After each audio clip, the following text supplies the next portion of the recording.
Suasana pagi hari yang tenang di ruang tamu rumah Lebay Min. Cahaya pagi masuk melalui tingkap. Mak Long Seri meletakkan dulang teh di atas meja kopi. Rizal, pewaris Banglo Pusaka, duduk resah di hadapan Lebay Min. "Lebay, saya datang nih sebab dah buntu sangat," ujar Rizal, suaranya perlahan. "Saya nak jual Banglo Pusaka arwah datuk saya, Datuk Sulaiman. Tapi setiap kali ada pembeli serius, saya akan didatangi." "Didatangi apa?" balas Lebay Min. "Didatangi roh datuk saya," kata Rizal. "Katanya tak bagi jual rumah tuh. Dia muncul dalam mimpi, malah pernah sekali saya nampak kelibat dia betul-betul depan mata kat koridor rumah saya. Dia merayu-rayu suruh rumah tu kekal, jangan dijual." Mak Long Seri yang baru duduk berbisik perlahan, "Ya Allah, arwah Datuk Sulaiman, Al-Fatihah." "Saya mula percaya, Lebay," sambung Rizal. "Saya percaya roh datuk saya terikat kat situ, jaga rumah dia. Tu pasal tak ada siapa boleh beli." Lebay Min memberhentikan senyumannya. Wajahnya tidak tegang, tetapi matanya memancarkan ketegasan yang mendalam. "Astaghfirullah, jangan sesekali kau ulangi lagi kata-kata itu lagi." Semua orang di ruang tamu terkejut dengan nada beliau. "Dengar sini baik-baik, Rizal," kata Lebay Min. "Ini pegangan kita, roh manusia ni urusan Allah. Termaktub dalam Al-Quran, tak ada roh yang akan merayau-rayau, terikat kat dinding atau balik nak jaga harta. Apa tak ada kerja lain ke dia? Dalam Quran tulis ramai yang dah mati nak dihidupkan kembali sebab dah lihat kenyataan. Dapat ke hidup balik?" Rizal hanya mengeleng. "Jadi, siapa kau agak-agak yang mengaku datuk kau tu?" "Ini semua fitnah bangsa tu," tegas Lebay Min. Fatah hanya mengangguk. "Yang kau nampak, yang kau dengar, yang coba nak sesatkan kau tu," sambung Lebay Min, "itu syaitan, jin kafir yang menyamar jadi datuk kau." Rizal terkejut. "Dia buat macam tu sebab dua benda," jelas Lebay Min. "Satu, nak bagi kau takut, biar kau putus asa dengan rahmat Tuhan. Dua, nak bagi kau percaya kuasa selain Allah, macam ilmu-ilmu karut ni." Muslim kekal diam, menundukkan sedikit kepalanya. "Jadi ini semua bercanggah dengan Quran lah ya?" ujar Rizal. "Tepat," kata Lebay Min.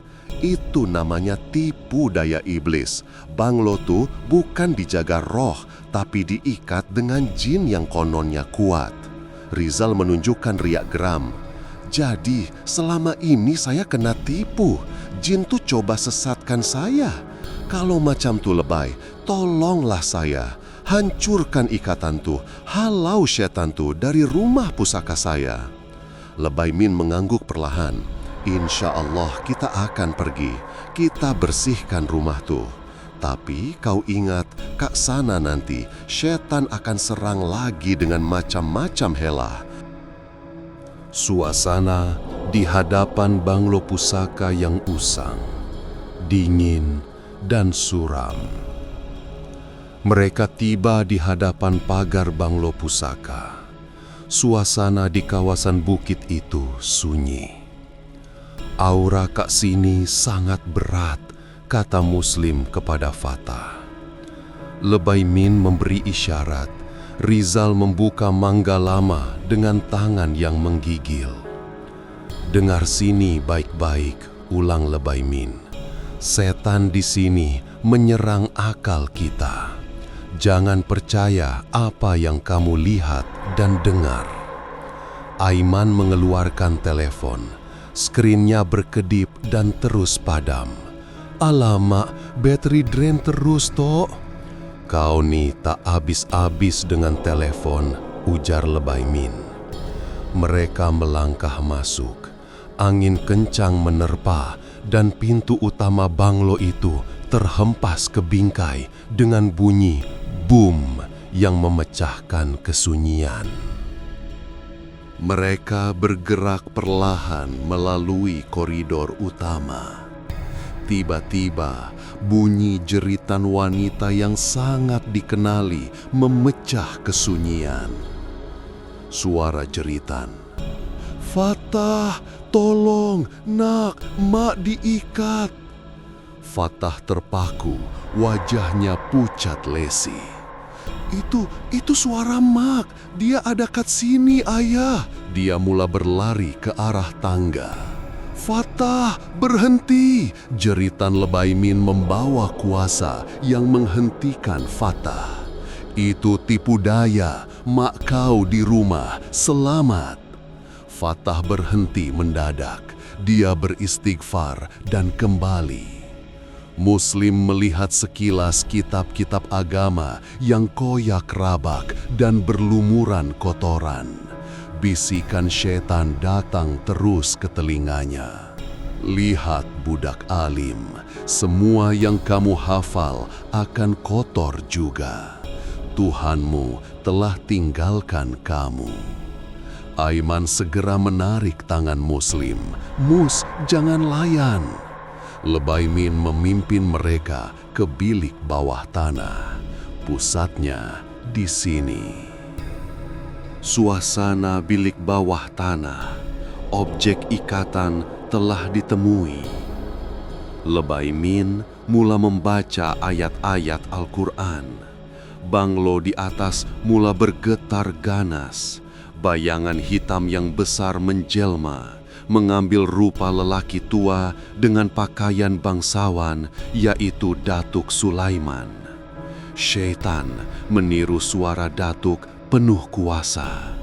"Jangan, berhenti, aku Sulaiman, Datuk mereka. Aku yang menjaga harta ini. Aku perintahkan kamu semua keluar." Rizal berundur, menggigil. "Lebay, itu suara Datuk saya."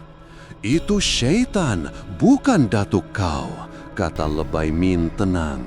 Lebay Min kekal tenang, matanya penuh api iman. "Diam, aku datang bukan untuk berbual dengan kau." Menghadap Rizal seketika. "Hati-hati Rizal, itu adalah tipu daya iblis." Lebay Min coba berdialog. "Dengar sini baik-baik, roh itu urusan Allah, di bawah kekuasaannya.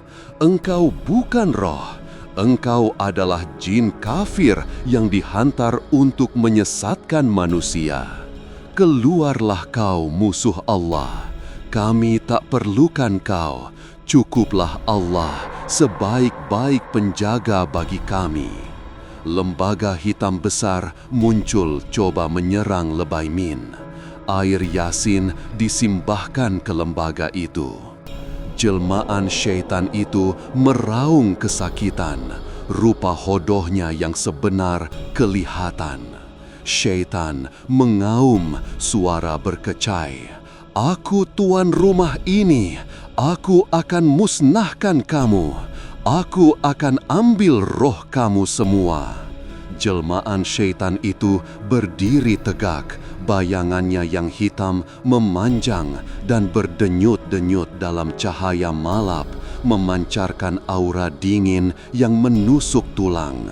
Satu ikatan gaib yang tidak kelihatan mula melilit leher dan kaki. Muslim, Fatah dan Aiman menekan nafas mereka. Wajah-wajah mereka pucat dan ayat kursi yang mereka coba lafazkan tersekat di kerongkongan, hampir tidak terdengar, seperti bisikan ketakutan. Lebay Min menatap jelmaan setan itu. Walaupun tubuhnya menggigil melawan gelombang seram sejuk yang melanda. "Kamu tidak berkuasa." Suaranya memecah kesunyian, mengandungi keyakinan yang mengatasi ketakutan. "Muslim, Fatah, Aiman, baca ayat kursi dengan lantang dan kuat. Patahkan ikatan ini sekarang." Fatah dalam usaha melawan ikatan yang semakin ketat, menggenggam erat patung kayu yang dia pegang, objek yang menjadi fokus ikatan sihir itu. Sementara itu, Muslim dan Aiman memaksa diri mengeluarkan setiap sisa tenaga yang ada untuk menjeritkan lafaz suci itu. Allahu la ilaha illa huwal hayyul qayyum. Pada setiap lafaz, bayangan syaitan itu bergerak-gerak ganas, menahan kesakitan yang tidak terperih. Ikatan ghaib itu mengendur, lalu mengetat kembali. Tangan Fatah yang memegang patung kayu terasa panas membakar. Dia menjerit tertahan-tahan, urat-urat timbul di lehernya. Tiba-tiba, api kecil meletus dari patung kayu di tangan Fatah. Dalam beberapa saat yang mengerikan, patung itu dijilat api, berasap, dan akhirnya terbakar menjadi abu. Api itu seperti satu renjatan kuasa. Bayangan syaitan menjerit dengan nyaring, satu jeritan yang menusuk telinga seperti kaca pecah. Jeritan itu perlahan-lahan meredup, semakin lemah, dan jelmaan syaitan yang berdiri tegak itu mula mencair, seolah-olah ditarik ke dalam kegelapan yang lebih dalam. Akhirnya ia menghilang, meninggalkan hanya bau belerang yang pahit dan nafas lega yang berat dari ketiga-tiga pemuda itu. Banglo itu senyap serta-merta. Dinding di sekeliling ukiran retak dan cecair hitam berbau busuk mengalir keluar. Alhamdulillah, ikatan dah putus, kata Lebaimin. Rumah ini bebas dari setan itu. Mereka berjalan keluar. Rizal mengucapkan terima kasih. Air matanya menitis lega. Fatah memandu perlahan. Wajah ayahnya serius lalu berkata, "Kita hanya putuskan talinya, Fatah. Tuannya masih hidup. Jin itu tak akan bertindak tanpa arahan. Sekarang tuannya tahu kita yang rosakkan rencananya." Lebaimin menoleh seketika ke cermin pandang belakang. "Dia tahu kita di sini sekarang," bisik Lebaimin. Dan sasaran seterusnya adalah lebih pribadi. Bisikan Dimensi.